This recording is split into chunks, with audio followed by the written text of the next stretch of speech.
Partiremos agora para a resolução de algumas questões da prova do CFO-QC 2017/2018. Ou seja, as questões que foram exigidas no concurso desse ano agora, certo?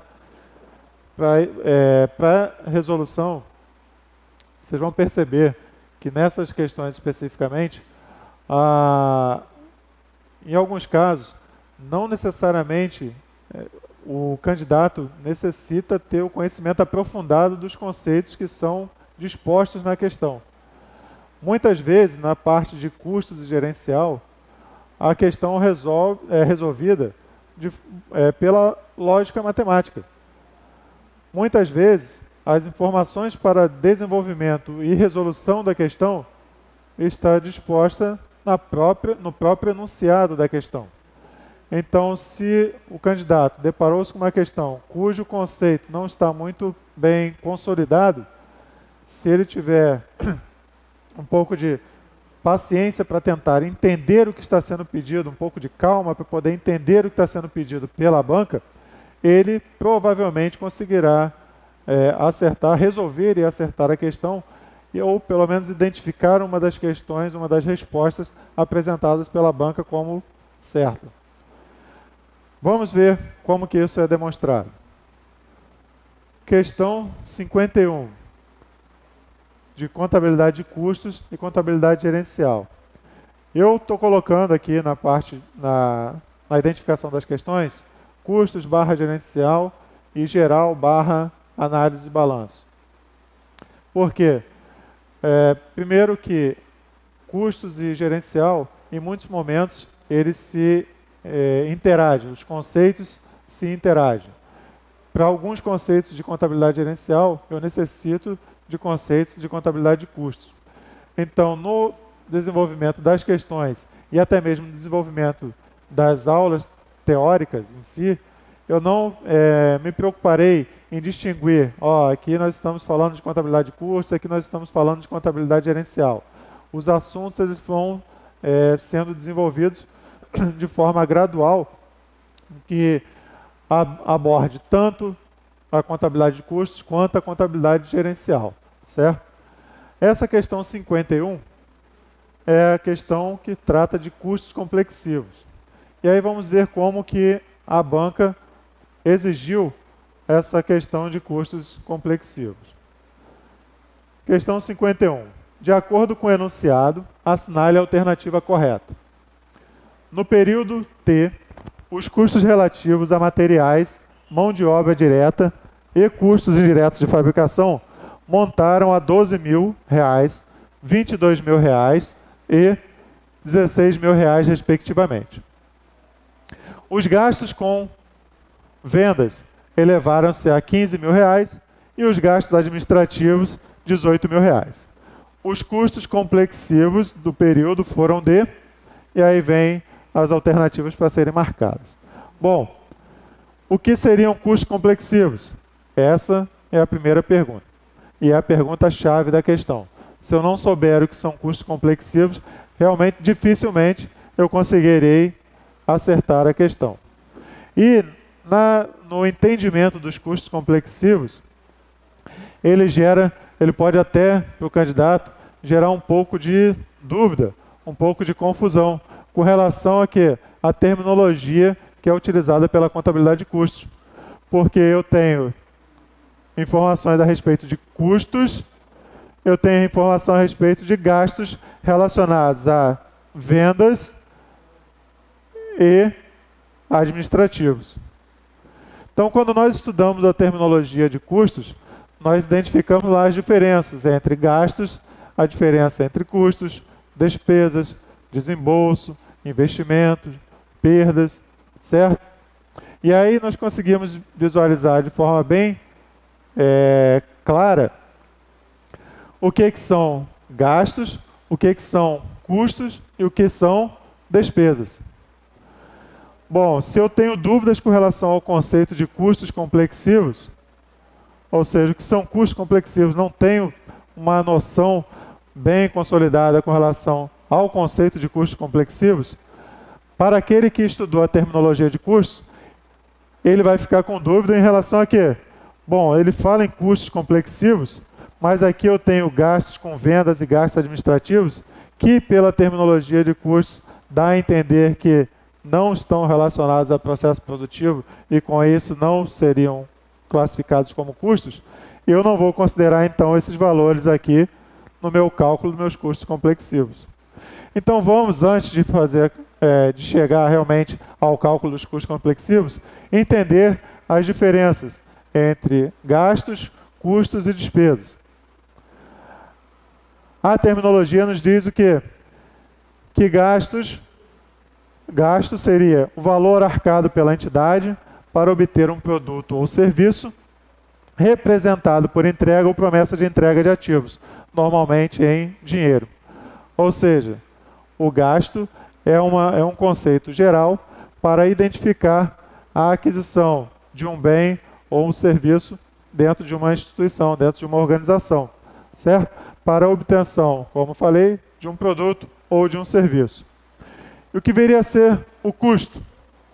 Custo é um gasto relativo ao bem ou serviço utilizado na produção de outro bem ou serviço. Para ficar um pouco mais claro, é o consumo de um bem ou serviço em um processo produtivo ou na produção de um serviço para a produção de outro bem ou serviço. Ou seja, o custo está relacionado a um processo produtivo. Custo é um gasto. E a despesa, o que seria? Um gasto com bens e serviços que não utilizados nas atividades produtivas, ou seja, eles não participam do processo produtivo como os custos assim participam. Então as despesas não participam, não são utilizados em processos produtivos e são consumidos com a finalidade de obtenção de receita. Então, para ficar claro, custo está relacionado ao processo produtivo, gasto, a despesa está relacionado à obtenção de receita. Custo, processo produtivo, despesa não relaciona-se ao processo produtivo. Então, na questão, começa, como eu falei anteriormente, geraria dúvidas com relação aos gastos com vendas e aos gastos administrativos. Por quê? Os custos materiais, mão de obra direta e custos indiretos de fabricação estão muito bem identificados aqui. E como a questão pede o valor dos custos complexivos, eu inicialmente, se não soubesse, não iria considerar no meu cálculo os gastos com vendas e os gastos administrativos. E o que seriam então os custos complexivos?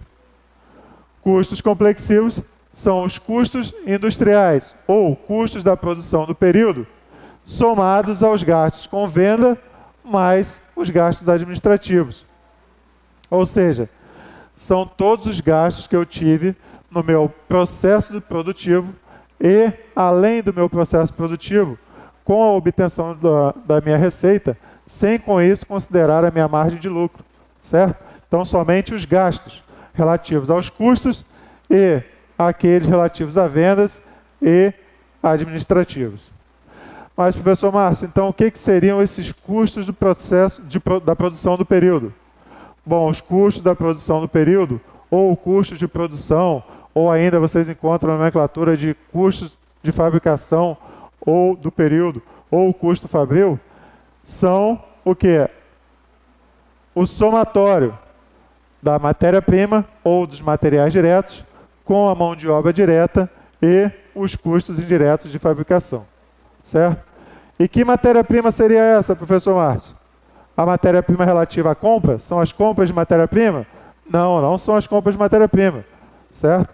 Quando eu compro matéria-prima, essa matéria-prima vai direto para o meu estoque. Se vai para o estoque, ela é ativada. E aí é um outro conceito que é dado, que no caso seria investimento. No caso da matéria-prima ser considerada como custo no processo produtivo, é a matéria-prima consumida. E como é que eu calculo o valor da minha matéria-prima que foi consumida no período?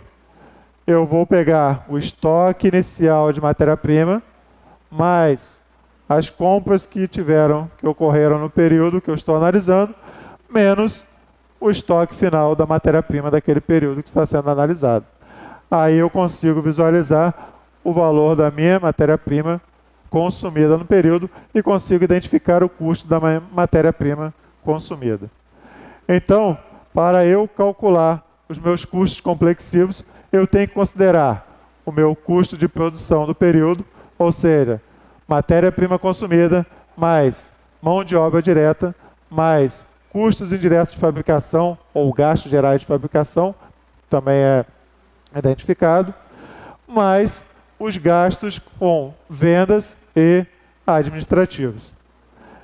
Então, o meu cálculo ficaria assim: custos complexivos, materiais, mais mão de obra, mais custo indireto de fabricação, mais os gastos com vendas, mais os gastos administrativos. Logo, eu teria 12 mil de materiais, mais 22 mil de mão de obra direta, mais 16 mil de custo indireto de fabricação, onde aqui eu identifico o meu custo de produção do período, mais 15 mil de gastos com vendas e mais 18 mil com gastos administrativos. Logo, os meus custos complexivos ficariam em R$ 83 mil. Resposta, letra E, R$ 83 mil. Percebam que a primeira letra apresenta um valor de R$ 50 mil. E o que seriam os R$ 50 mil? Nada mais são do que o meu custo de produção do período.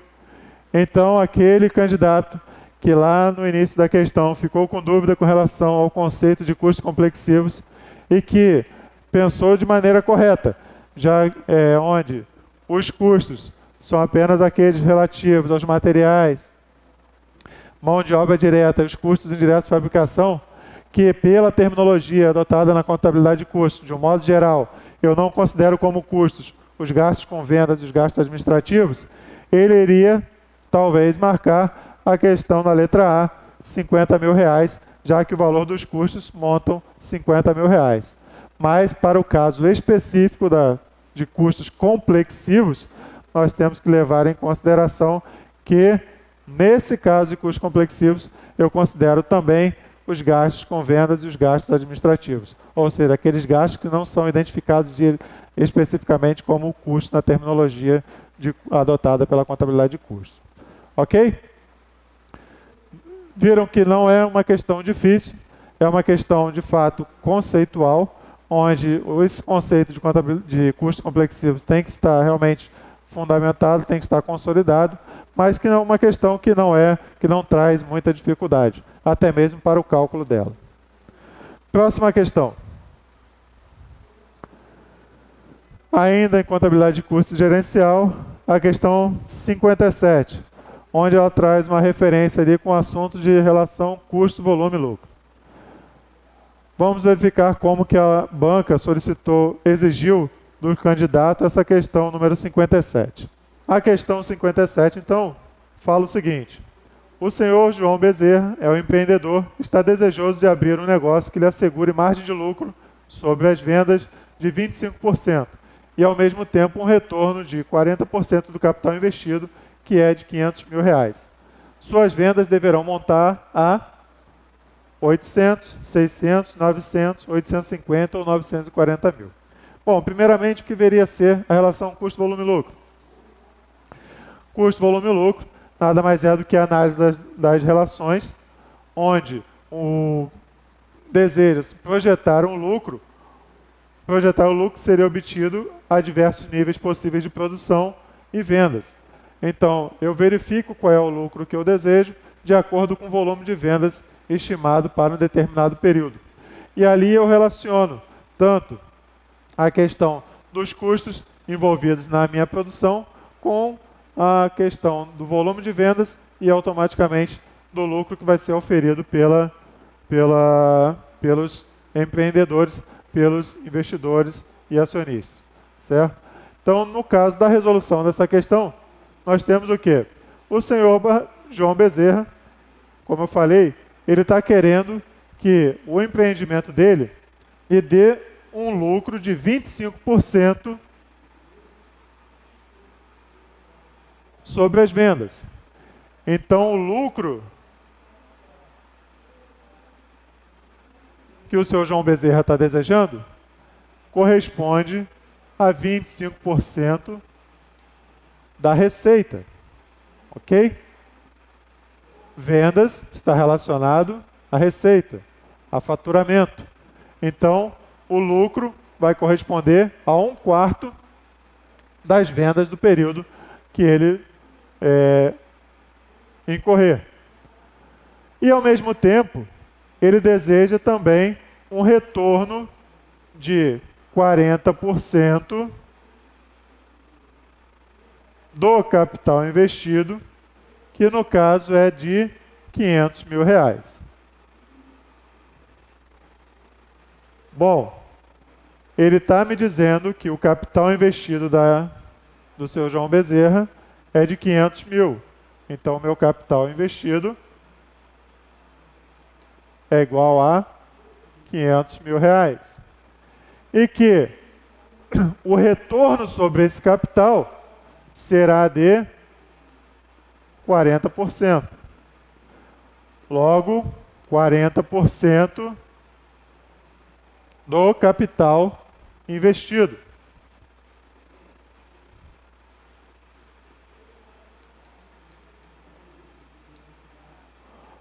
Bom, se eu sei que meu capital é de 500 mil e que o retorno que eu desejo é de 40%, logo o retorno que ele espera é de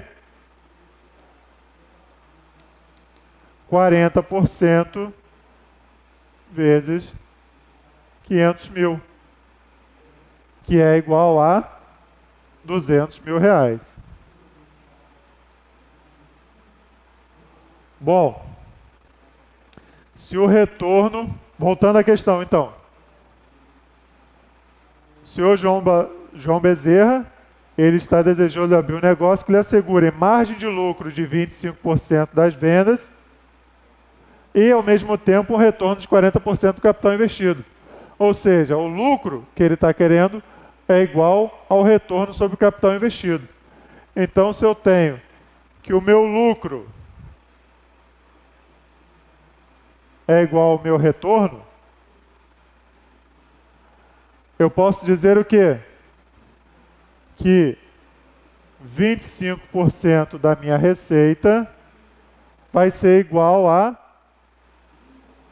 R$200 mil. Mas como assim, professor? Não entendi. Está aqui, ó.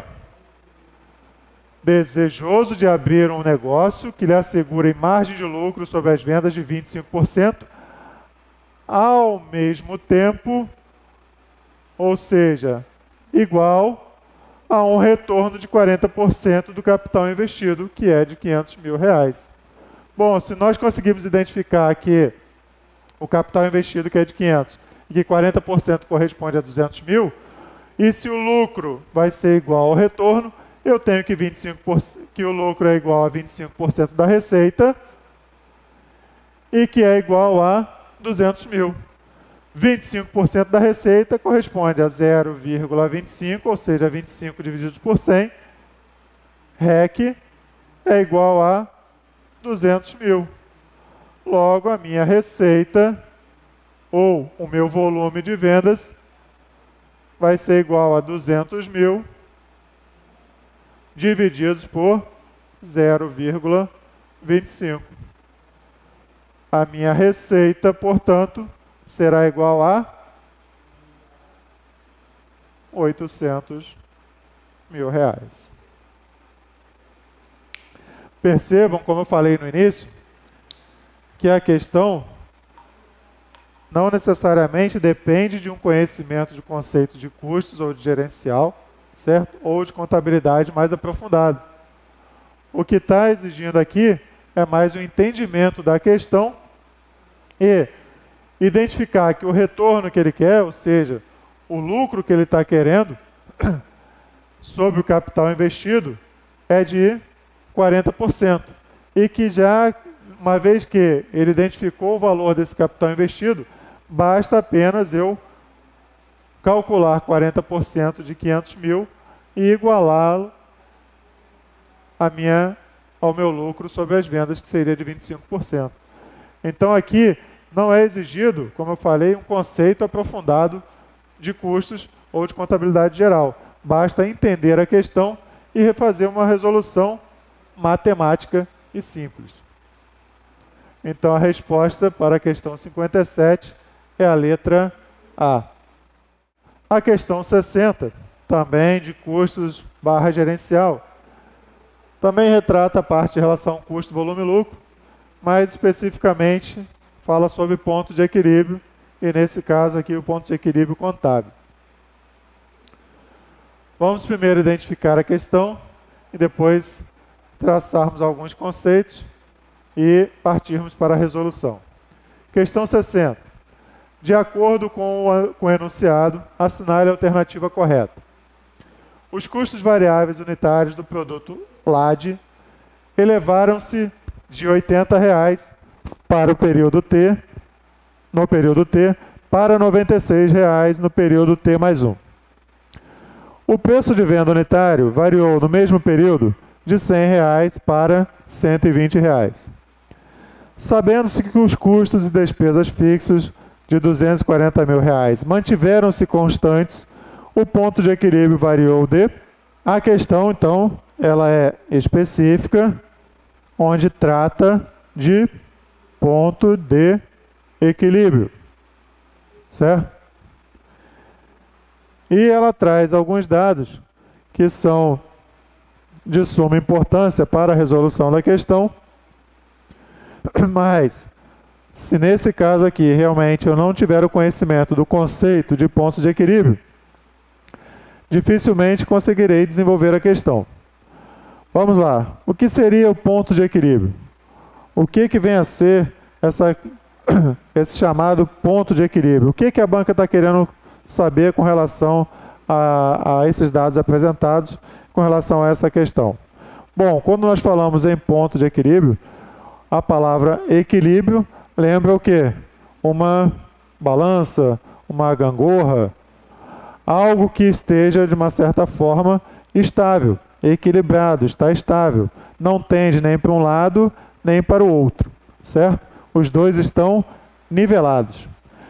O equilíbrio aqui, nesse caso da contabilidade de custos / gerencial, ele está voltado para o equilíbrio entre as receitas e os gastos, custos e despesas.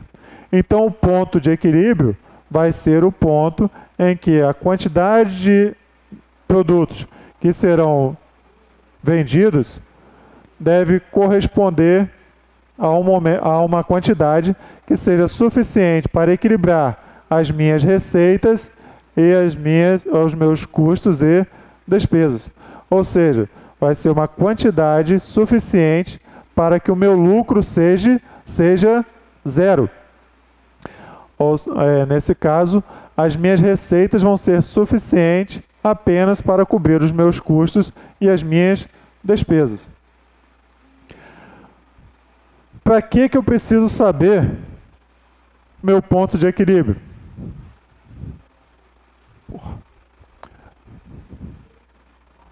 Qual é a importância do conhecimento do ponto de equilíbrio para uma empresa, para uma organização? Bom, primeiro é que o ponto de equilíbrio, como eu já falei, identifica o momento em que as receitas se igualam aos meus custos e às despesas. No meu ponto de equilíbrio, eu identifico que o meu lucro é zero. Se o meu lucro é zero, ou seja, se não existe lucro, nesse mesmo ponto também não há prejuízo.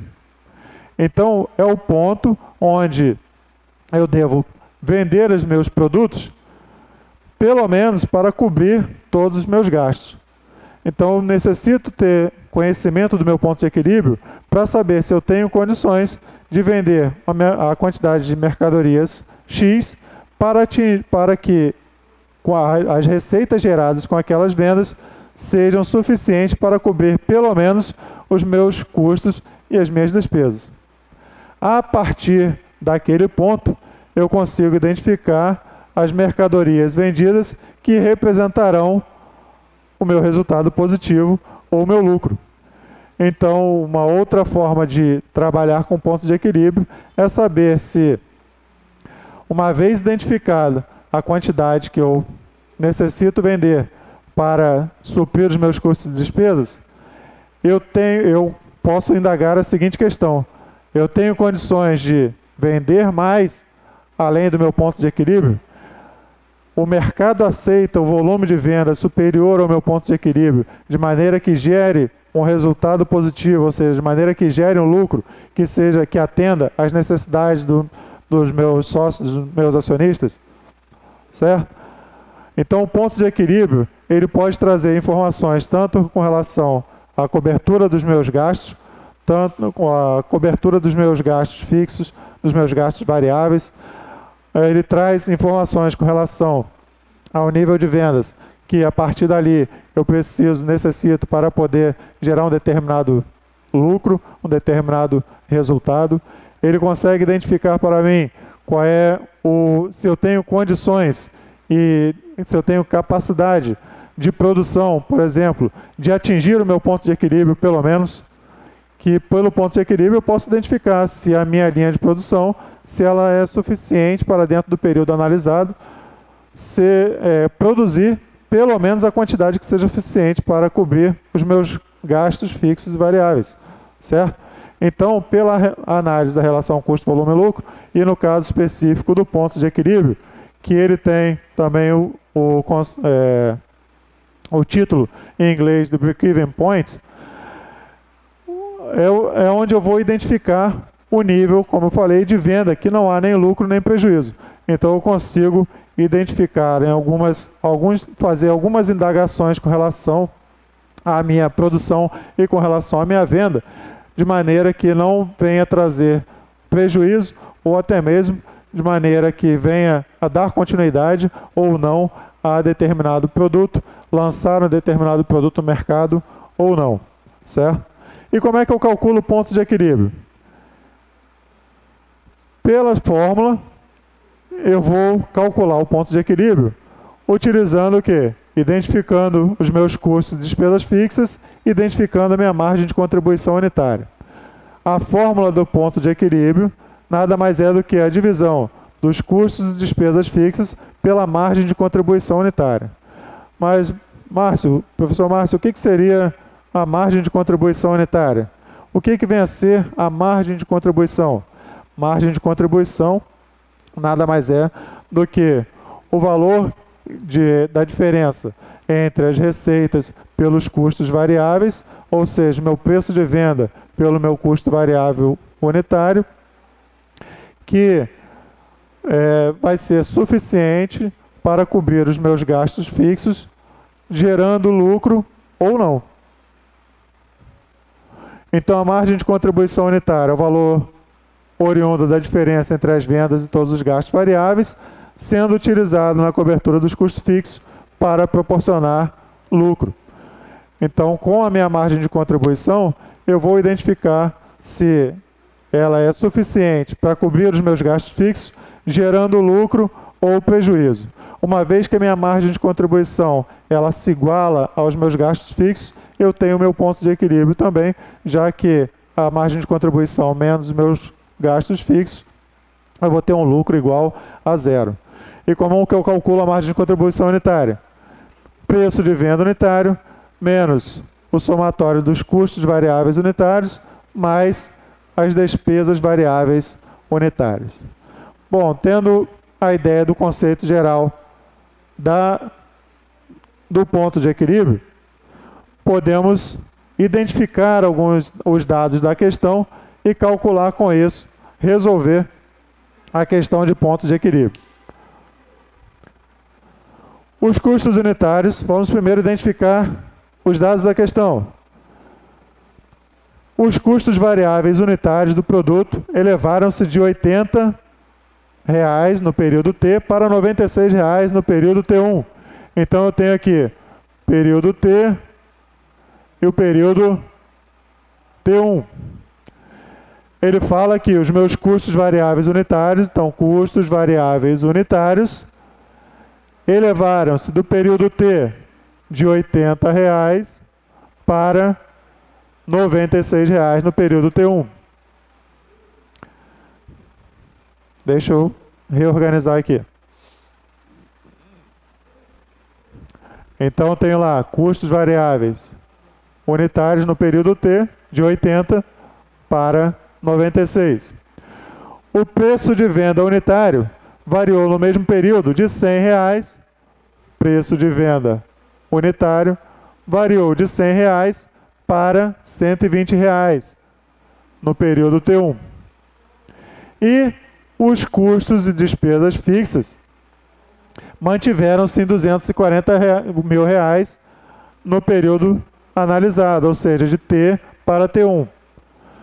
Bom, se eu falei lá pelo conceito de ponto de equilíbrio, que eu preciso, para calcular o ponto de equilíbrio, inicialmente identificar a minha margem de contribuição unitária, e que a minha margem de contribuição unitária consiste de preço de venda unitário, preço de venda menos o somatório dos meus custos e despesas variáveis unitárias, eu consigo identificar aqui que a minha margem de contribuição unitária no período T foi de R$ 20 e no meu período T1 foi de R$ 24. Uma vez que eu tenho minha margem de contribuição unitária e que o exercício, a questão, nos traz a identificação de que os custos e despesas fixas mantiveram-se no período T e no período T1 em 240 mil, então custos fixos 240 mil no período T e 240 mil no período T1. Eu consigo agora calcular o ponto de equilíbrio do período T e do período T1 e com isso verificar qual foi a variação que ocorreu entre T e T1. Bom, como é que eu vou calcular o ponto de equilíbrio? A fórmula do ponto de equilíbrio qual é? Ponto de equilíbrio é igual custos mais despesas fixas dividido pela margem de contribuição unitária. Então, no período T1, eu tenho que o meu ponto de equilíbrio é igual custos mais despesas fixas. Eu tenho lá que correspondem a 240 mil, já que o enunciado da questão não, já traz lá custos e despesas fixas de 240 mil. Margem de contribuição unitária. No período T, eu tenho igual a R$ 20. No período T, R$ 20. Então, o ponto de equilíbrio no período T vai ser igual a R$ 240 mil dividido por R$ 20. Logo, o ponto de equilíbrio é igual a 12 mil unidades. E no período T1, meu ponto de equilíbrio no período T1 vai ser igual custos e despesas fixas, que mantiveram-se em 240 mil,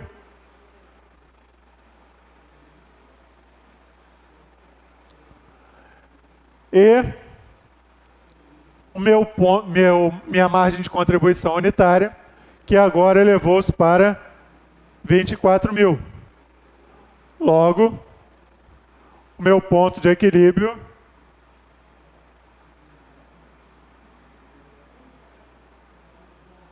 é igual a 240 mil divididos por R$ 24, que corresponde a 10 mil unidades.